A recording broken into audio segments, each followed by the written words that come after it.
Sir నమస్కారం sir. హ్మ్. Sir 'Shekhar Kammula' గారి 'కుబేర' సినిమా మరి ఇవాళ రిలీజ్ అవ్వడం జరిగింది. మరి రివ్యూ ఏంటి సార్? ఏ విధంగా ఉంది సినిమా? పాజిటివ్ అంశాలేంటి? నెగెటివ్ అంశాలేంటి? మీ రేటింగ్ ఏంటి సార్?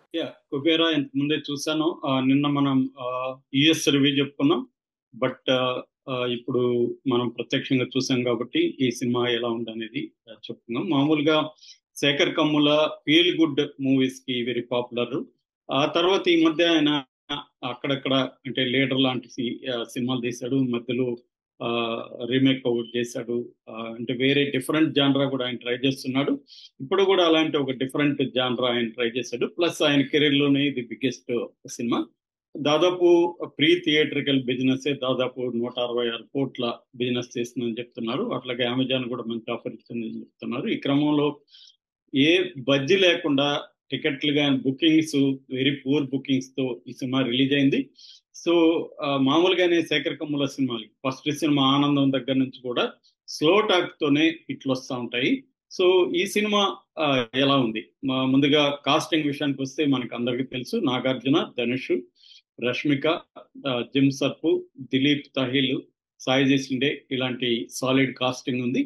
అట్లాగే టెక్నికల్ విషయానికి వస్తే ఆ, శేఖర్ కమ్ముల డైరెక్షన్, దాని తర్వాత ఏషియన్ సునీల్ అండ్ రామ్మోహన్ రావు వీళ్ళిద్దరూ ప్రొడ్యూస్ చేశారు. ఆ, తర్వాత ఆ, దేవిశ్రీ ప్రసాద్ మ్యూజిక్ ఇచ్చాడు. నిఖిత్ బొమ్మిరెడ్డి ఇతను కెమెరా వర్క్. సో దీంట్లో కథ విషయానికి వస్తే ఆ, నీరజ్ అనే ఒక one of the top business men in India ఉంటాడు. అతను బే ఆఫ్ బెంగాల్లో ఆయిల్ రిసోర్సెస్ ఉన్నాయనే విషయం తెలిసి పొలిటీషియన్స్ కి దాదాపు 1,00,000 కోట్లు బ్రైబ్ గా ఇచ్చి ఈ ఆయిల్ దీన్ని తను తన కాంట్రాక్ట్ తనకి తెచ్చుకోవాలని ఒక ప్లాన్ వేస్తాడు. ఈ ప్లాన్ కి మాజీ సిబిఐ ఆఫీసర్ దీపక్ ని దీపక్ అంటే నాగార్జునని పిలిపిస్తాడు. ఎందుకంటే ఈ డబ్బుల్ని రకరకాల పొలిటీషియన్ చేర్చాలంటే ఇది బ్లాక్ మనీ కాబట్టి హవాలా మార్గాల్లో ఎలా ట్రాన్స్ఫర్ చేయాలి అనేది పెద్ద తలనొప్పిగా మారుతుంది. సో దానికని అతన్ని పిలిపిస్తాడు. సో అతను ఒక ఐడియా ఇస్తాడు. అదేంటంటే ఎవరు ఊహించరు బెగ్గర్స్ అయితే సో బెగ్గర్స్ ని బినామీగా చేసి వాళ్ళ అకౌంట్లోకి డబ్బుల్ని చేసి చేర్చొచ్చు అని ఒక ప్లాన్ వేస్తాడు. అందులో ప్రధానంగా 3 బెగ్గర్లు ఉంటారు. అందులో 2 బెగ్గర్లు నాగార్జున ప్లాన్ కి అనుకూలంగా ఉంటే ధనుష్ మాత్రం రివర్స్ అవుతాడు. ధనుష్ కూడా బెగ్గర్ గా చేశాడు దీంట్లో దేవ. సో ఈ అయినప్పుడు ధనుష్ కి నాగార్జునకి ఇటు నీరజ్ బిజినెస్ మెన్ కి ఏం జరిగింది? నాగార్జున అసలు బ్యాడా గుడ్డా, అతను ఐడియాలజీ ఏంటి, అతను ఫ్యామిలీ కోసం ఏం చేశాడు?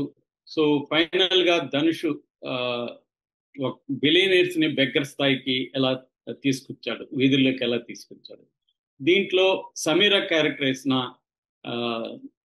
మన రష్మిక రష్మిక మందన్న ఎలాంటి క్యారెక్టర్ ఆమె బేసిక్ గా ఏంటంటే ఇది సూపర్ రిచ్ కి పూర్కి మధ్య, బిలియనీర్ కి బెగ్గర్ కి మధ్య ఒక స్ట్రగుల్. ఇందులో 3 క్లాసులు ప్రధానంగా మనకు కనబడతాయి.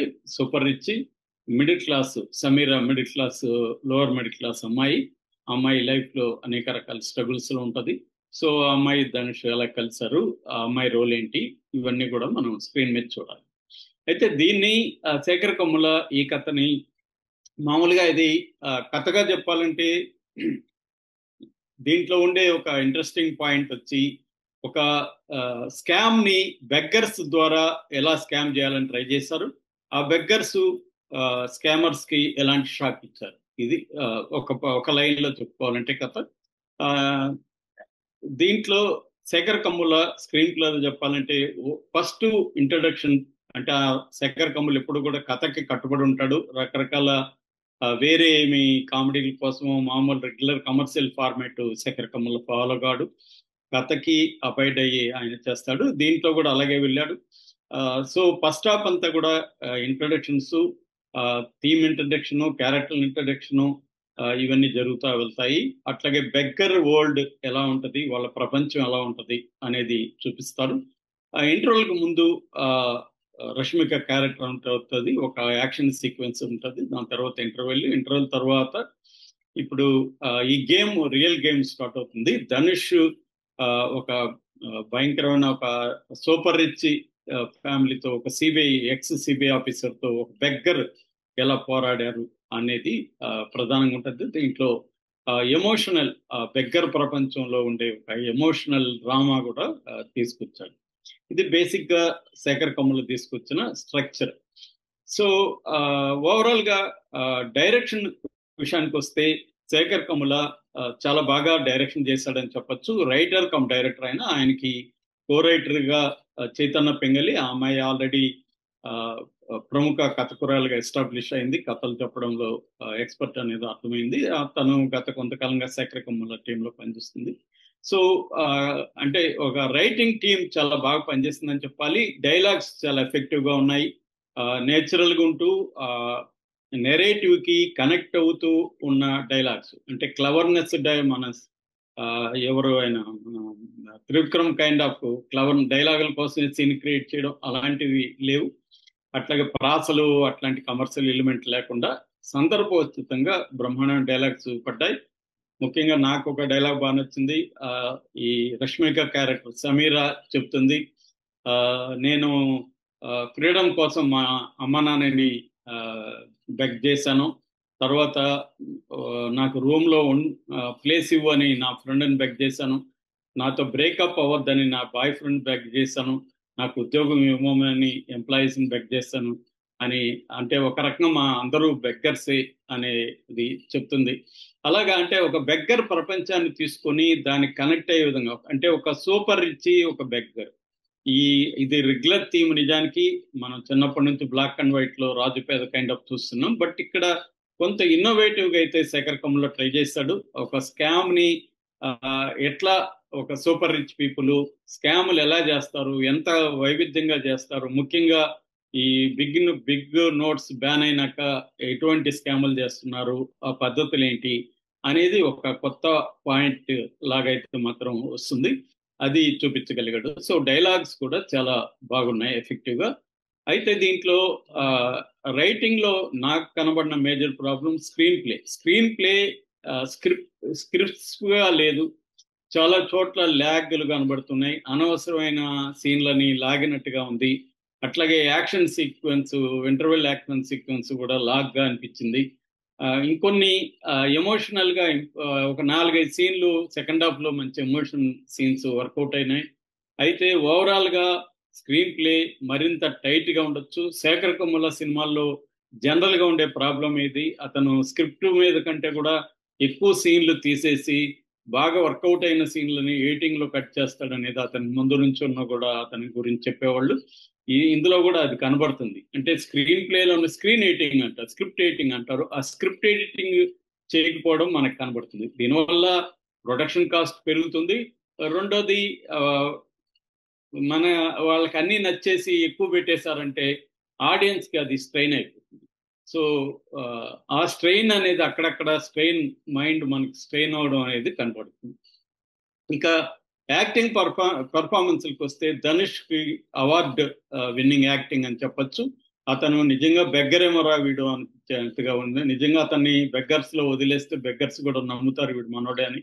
ఆ స్థాయిలో అతను పర్ఫార్మెన్స్, అంటే చిన్న చిన్న మైన్యూట్ ఒక చిన్న అతనికి ఉండే ఫిజికల్ ప్రాబ్లమ్ కూడా బ్రహ్మాండంగా డీల్ చేశారు. చిన్న చిన్న న్యూయాన్సెస్ కూడా అతను చూపించాడు. నిజానికి అతను లేకపోతే ఈ సినిమా ఎఫెక్టివ్ ఉండేది కాదు. ఖచ్చితంగా క్రెడిట్ గోస్ టు ధనుష్ అనమాట. సెకండ్ నాగార్జున కూడా ఒక డిఫరెంట్ రోల్ చేశాడు. మనకి నాగార్జున ఇట్లా ఒక డిఫరెంట్ రోల్స్ చేయడం ఈ మధ్యకాలంలో కనబడుతుంది. అంటే ఒక స్టార్ బికమ్స్ యాక్టర్ అనేది ట్రాన్స్ఫర్మేషన్ మనకు కనబడుతుంది. ఇంకా బాలకృష్ణ, వెంకటేష్, తర్వాత చిరంజీవి వీళ్ళు ఇంకా స్టార్లుగా ఉండడానికి ట్రై చేస్తున్నారుగా, నాగార్జున యాక్టర్ గా ఉండడానికి ట్రై చేస్తున్నాడు. ఇందులో కూడా అది బాగా చేశాడు. అట్లా అయితే రష్మిక కూడా బాగా చేసిందని చెప్పొచ్చు. సెకండ్ హాఫ్ లో ఆమె స్క్రీన్ టైం చాలా ఉంది. అయితే ఆమె క్యారెక్టరైజేషన్ రెగ్యులర్ గా శేఖర్ కమ్ములలో సినిమాల్లో ఉండే ఒక స్ట్రాంగ్ ఫిమేల్ క్యారెక్టరైజేషన్ అయితే లేదు, దీంట్లో అంత బలమైంది లేదు. అంటే స్టోరీని మూవ్ ఫార్వర్డ్ చేసే కైండ్ ఆఫ్ అమ్మాయి లేదు, సపోర్టింగ్ రోల్లోనూ ఉంది. అది కూడా పెద్ద ఎక్స్ట్రాడినరీ పర్ఫార్మెన్స్ అని చెప్పలేం. ఓవరాల్ గా మిగతా నీరజ్ గా చేసిన, బిజినెస్ మ్యాన్ గా చేసిన జిమ్ సర్పు పర్ఫెక్ట్ గా సూట్ అయ్యాడు. అట్లాగే మిగతా క్యారెక్టర్ యాక్టర్స్ కూడా కరెక్ట్ సూట్ అయ్యారు.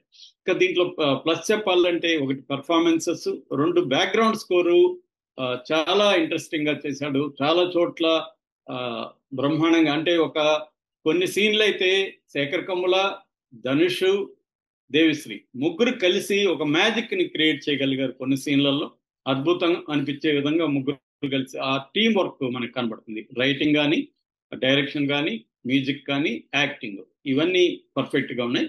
దీంట్లో ఎయిటింగ్ అయితే మైనస్ అని చెప్పుకోవచ్చు.